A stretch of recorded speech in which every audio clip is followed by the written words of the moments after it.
Hey, I just wanted to answer a question that somebody had. If a buyer doesn't get his finance commitment letter by the finance contingency in the purchase and sale, are they at risk of losing their deposit? Or do they lose their deposit immediately if they don't get it, the financing on that date? No. The deposit is at risk, but only if they don't close. So the contingencies are to protect the buyer.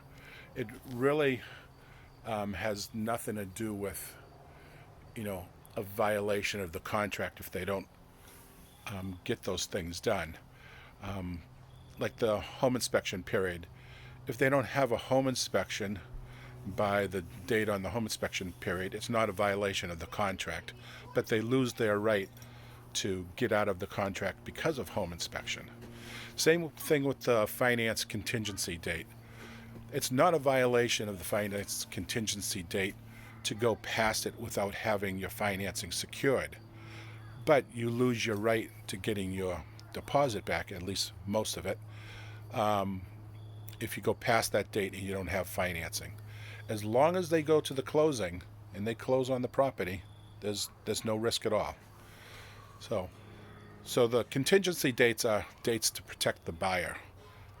So just from a listing agent's standpoint, yeah, you'd like to see a written contingency, so you know where the buyer stands and you're not waiting at the closing table for the buyer to show up, but to find out that he doesn't have any financing. I'm sure you would find out well before that, but it's a good idea to talk to the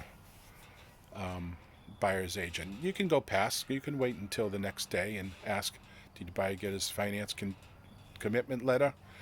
And if they say no, says, well, I hope they can close because they're going to lose their deposit because they've gone past the date if they don't close. Again, there are protections for the buyer. So I hope that answers anybody's question that had a question about whether or not the buyer needs a commitment, a finance commitment. Now, as a buyer's agent, you will never, never let a buyer go past that date without getting a written commitment from the lender saying that basically they can close, because you're representing the buyer. As a listing agent, who cares?